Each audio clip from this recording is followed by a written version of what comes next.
Começa agora o programa Hora e a Vez da Pequena Empresa, sempre levando para você muitas informações e atrações. Confira. O economista Otto Nogami fazendo uma avaliação do atual momento da taxa de câmbio. O auditor e perito contador Vitor Estanquevicius orientando as pessoas físicas e jurídicas sobre o pagamento de tributos e impostos neste começo de ano. E nesta semana, o presidente do Simpe, Joseph Cury, recebe João Carlos Castilho, presidente do Conselho Regional de Contabilidade do Estado de São Paulo. Fique conosco.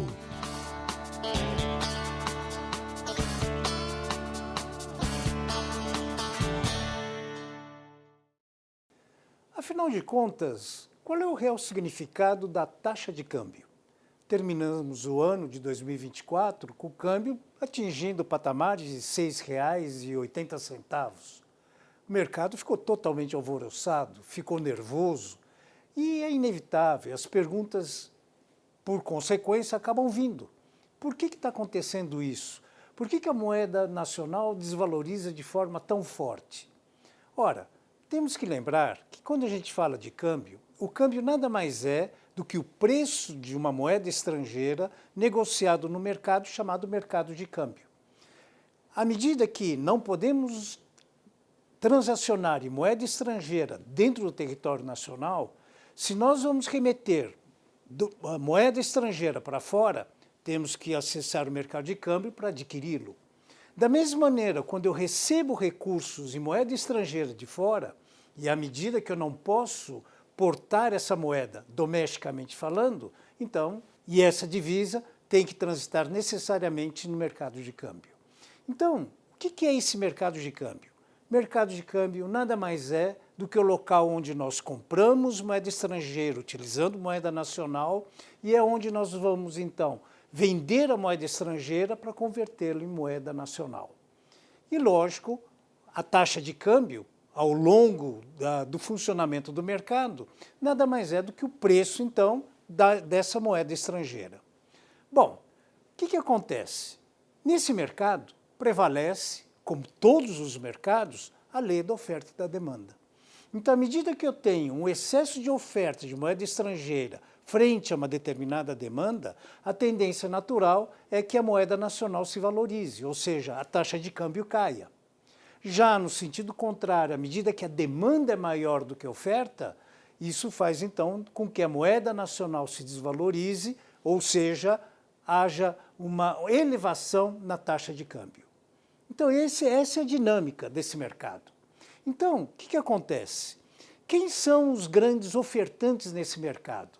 São, sem dúvida alguma, principalmente os exportadores. Então os exportadores exportam a sua mercadoria ou serviço e recebem a moeda estrangeira como contrapartida, que é negociado então no mercado de câmbio. Colocando de uma maneira bem simples, quem são esses compradores de divisa estrangeira? Todos aqueles que têm compromissos em divisa estrangeira junto à comunidade externa. Ou seja, são, por exemplo, os importadores. Então, colocando, mais uma vez, de uma maneira bem simples, exportadores são aqueles produtores que estão exportando mercadorias e aqueles demandantes são aqueles justamente que estão importando produtos ou serviços de fora. Então, essa é a dinâmica. E temos também, nesse mercado, além dos bens, além dos serviços, temos também o fluxo daquilo que nós chamamos de capital financeiro. Então, o que é esse capital financeiro? Por exemplo, as multinacionais que estão trazendo recursos para seus subsidiários aqui, ou, dentro desse contexto, as multinacionais estabelecidas aqui que remetem parte do seu lucro para fora. E não podemos esquecer também que um outro integrante importante nesse fluxo financeiro são os especuladores. Então, os especuladores são aqueles estrangeiros, por exemplo, que vêm aqui ao mercado nacional para aproveitar a taxa de juros ou até mesmo a valorização dos papéis em bolsa. E esse mesmo capital, à medida que ele adentra aqui no nosso mercado, ele também tem todo o direito, né, e a facilidade de também sair. Então, esse movimento ele vai depender fundamentalmente daquilo que nós chamamos de cenário econômico. Então, à medida que o cenário fica um tanto quanto que acinzentado, principalmente esses especuladores, eles tendem a buscar outros mercados. E nesse sentido, então, faz com que a demanda por divisa estrangeira aumente frente à oferta. E aí, então, nesse momento é que nós temos, então, a desvalorização da nossa moeda real. Então, recentemente, quando o mercado, ou a taxa de câmbio atingiu o patamar de 6,80, qual é o significado? Qual é a leitura? A leitura é que, principalmente o capital estrangeiro, apreensivo com relação àquilo que poderia acontecer ao futuro, ele resolveu buscar mercados mais seguros. Então, lógico, esse excesso de demanda frente a uma determinada oferta fez com que a moeda nacional simplesmente se desvalorizasse. E agora, então, à medida que o cenário vai se acalmando, à medida que o investidor estrangeiro começa a sentir a segurança com relação a uma política econômica que poderá ser adotada ao longo desse 2025, ele então resgata a confiança e ele tende a fluir novamente em direção ao nosso mercado. E isso, então, por consequência, faz com que a nossa moeda acabe se valorizando. O que nós podemos concluir de tudo isso? Ora, aí que vem a importância do governo. Porque o governo ele tem que demonstrar a segurança sobre aquilo que ele pretende fazer em termos de política econômica. E, consequentemente, isso tende a fazer com que a taxa de câmbio caia, ou seja, que a moeda nacional se valorize. Isso, então, vai impactar também sobre os preços, que tendem a se estabilizar, e aí a nossa economia volta à normalidade. Vamos torcer para que tudo dê certo.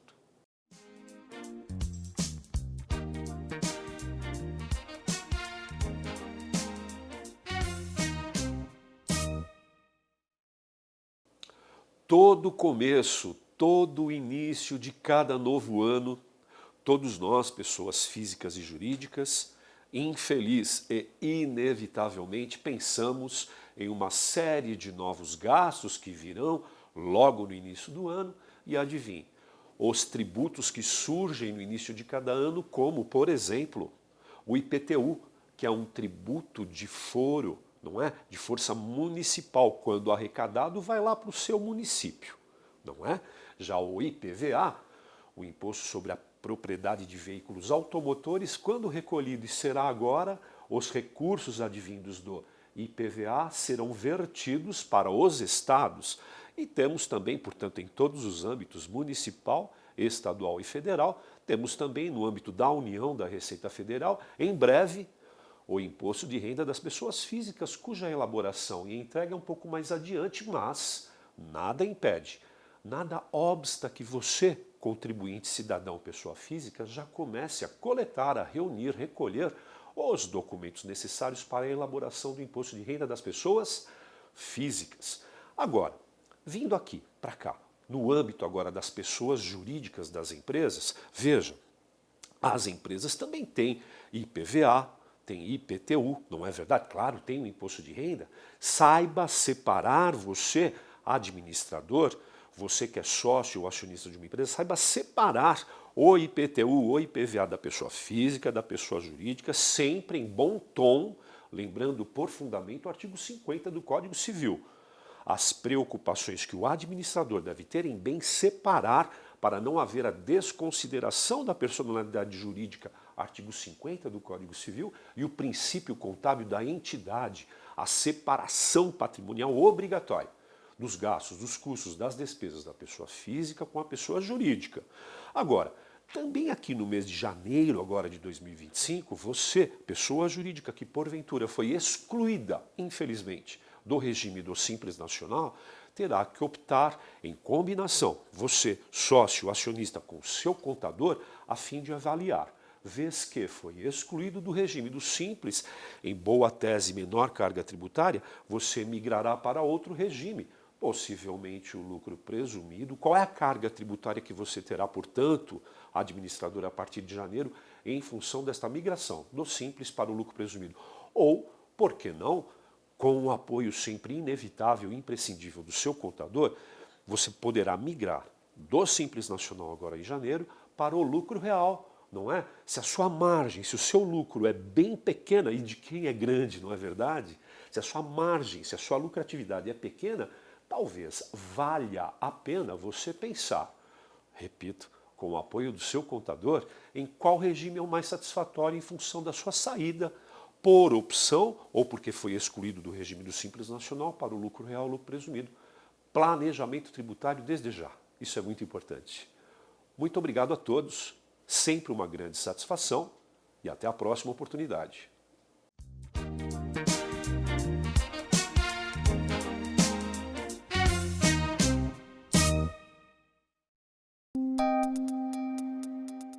Entrevista da semana.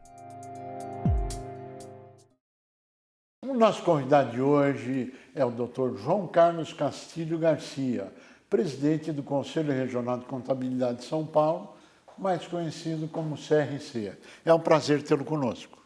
Doutor Curo, obrigado, agradeço a oportunidade do SIMP, falar um pouquinho do Conselho, do ramo de contabilidade para o nosso público. Muito obrigado da oportunidade. É nosso prazer. Nos conta um pouquinho, para que todos saibam, o que é o CRC.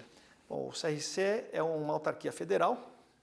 Ele está dentro de uma organização, de um sistema, que é o Conselho Federal de Contabilidade e Conselhos Regionais de Contabilidade, que são 26 estados mais o Distrito Federal. A ele é delegado algumas atividades. O Conselho Federal tem a obrigação legal de normatizar a profissão contábil, a atuação da contabilidade, das normas para as empresas, da atuação do contador.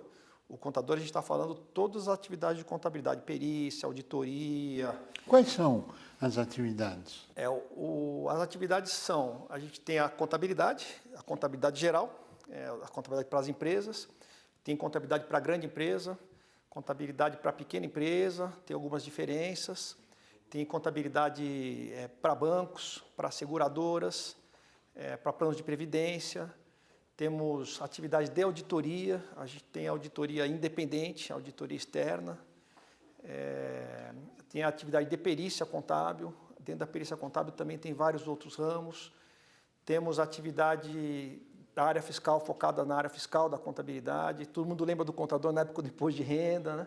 Na época do pânico, né? Na hora do pânico todo mundo... Mas é muito mais que isso, a parte gerencial da contabilidade, a controladoria, orçamento, planejamento, prestação de contas, contabilidade para o terceiro setor, a gente tem uma gama de atividades muito interessante aí para o mercado e para que os jovens saibam, que se interessem pela nossa profissão de muito sucesso.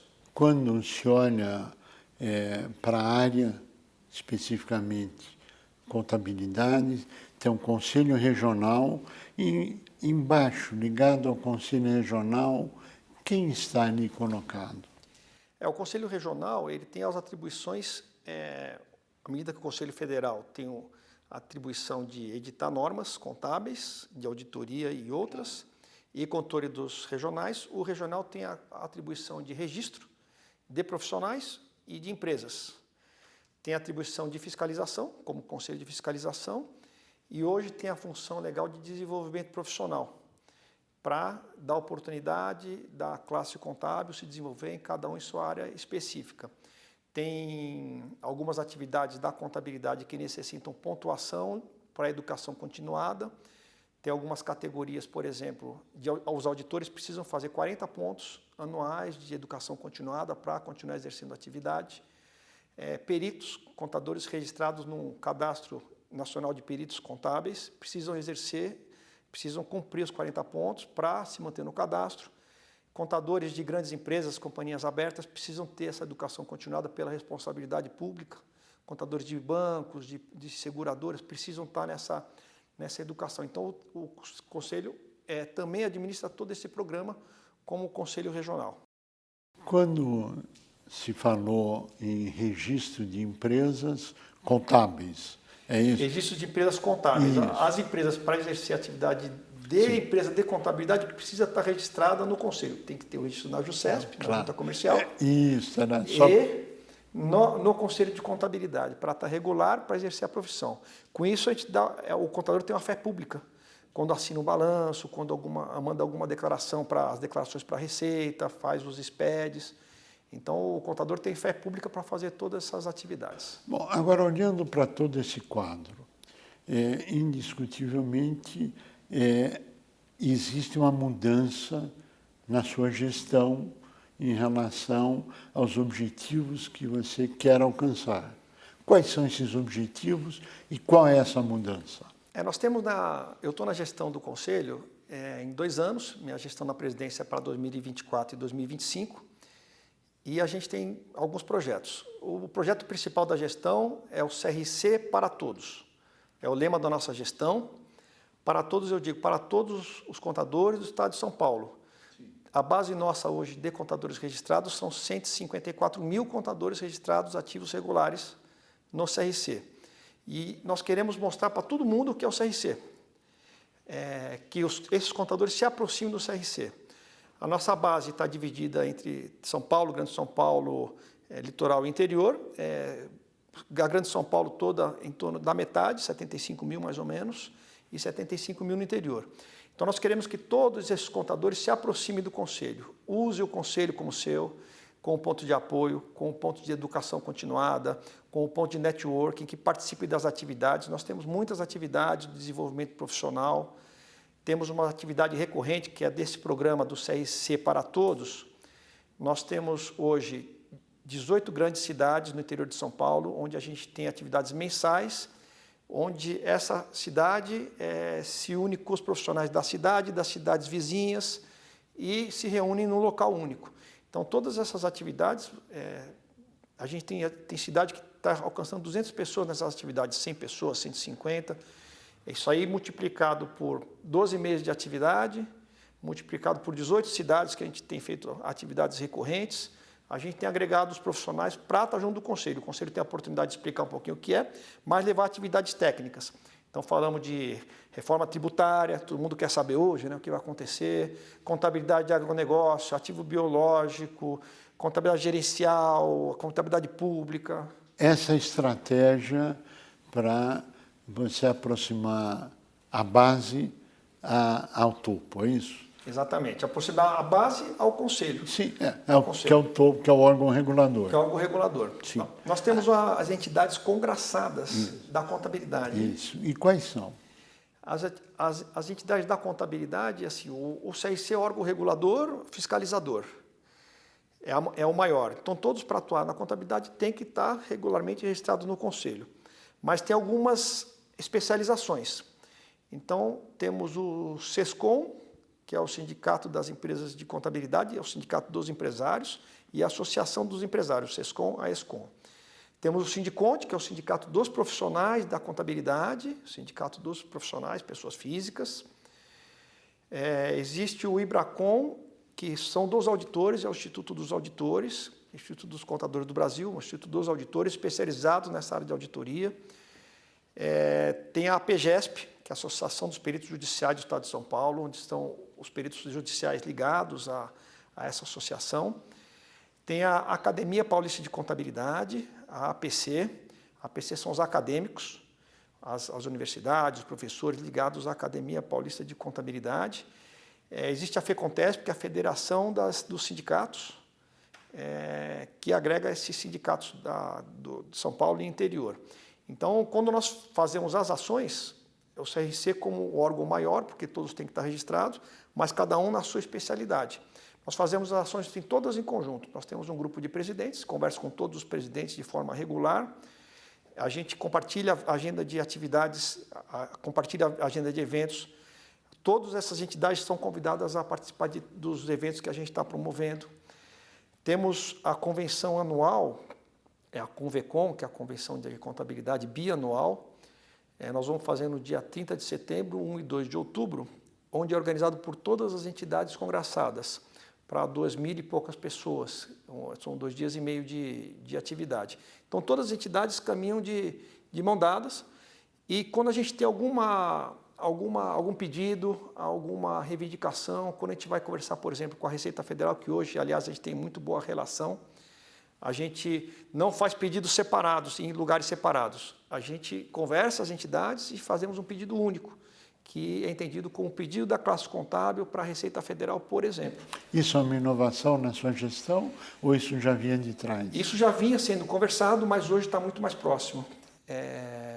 As entidades, essa proximidade das entidades e essa evolução. A Receita Federal também evoluiu muito, escuta hoje muito mais o contribuinte, muito mais orientativa. A postura da Receita está muito boa para a contabilidade hoje.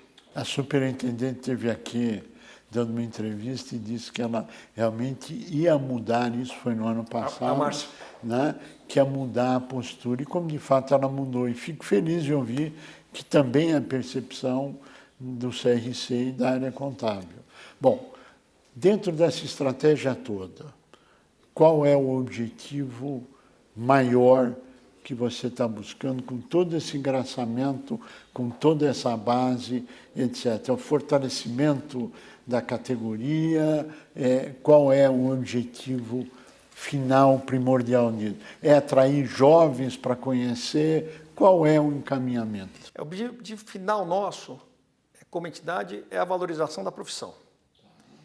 A gente tem o CRC para todos, para todo mundo estar conectado com a gente, mas a gente quer valorizar a profissão, que a contabilidade seja entendida como uma profissão do futuro, como uma profissão de oportunidade, uma profissão onde o jovem consiga chegar ao glamour da profissão, de ser contador, ter orgulho de falar que é contador, e possa atuar em diversas áreas de atividade. Ele não tem a visão do contador, só aquele contador que faz aquele contador antigo, que faz a escrita. Hoje tem inteligência artificial, tem a parte de gestão, a parte de negócio. Hoje é muito comum, a gente não via antigamente contadores em cargos de direção à empresa, em presidência, em conselho de administração. Hoje a gente enxerga muito contadores nessas posições, em presidência de empresas, de grandes empresas, nos conselhos de administração, conselho fiscal, comitê de auditoria obrigatório para as companhias abertas. Então, o mercado tem que enxergar isso. Tem que enxergar que a contabilidade não é uma coisa só. A contabilidade é muito ampla e é a oportunidade de trabalho para todos os jovens. Só lembrando que todas as investigações da Polícia Federal, da Polícia Civil, da Receita Federal, enfim, todos os órgãos de governo passam pela contabilidade. E aqueles que não valorizam a contabilidade cometem um erro brutal. E esse é o aconselhamento do SINP. Eu não sei se é a sua análise, mas eu queria ouvi-la, que chegamos ao final do nosso tempo. Não, sem dúvida. Inclusive, a Polícia Federal tem um grande grupo de peritos contadores para fazer as investigações de lavagem de dinheiro, de evasão de divisas. Tem um grande grupo muito qualificado de contadores que trabalham como peritos da Polícia Federal. Uma contabilidade bem regular é uma segurança para o negócio, é uma segurança para pequena e média empresa, para grande empresa. Para o empresário, de uma forma para o empresário em geral. Muitas empresas, elas às vezes vão bem, mas acabam indo para o mau caminho porque não tem uma contabilidade, não tem uma regularidade fiscal, não tem uma boa regularidade de prestação de contas. Então, a contabilidade regular é o caminho para o sucesso do negócio. João Carlos Castilho Garcia, presidente do CRC, queremos agradecer muito a sua participação, desejar pleno êxito nessa empreitada e que consiga, assim, valorizar cada vez mais uma profissão tão importante que é a contabilidade e o profissional da área. A você que esteve conosco, o nosso mais profundo agradecimento, com a certeza que estaremos juntos na semana que vem. Até lá!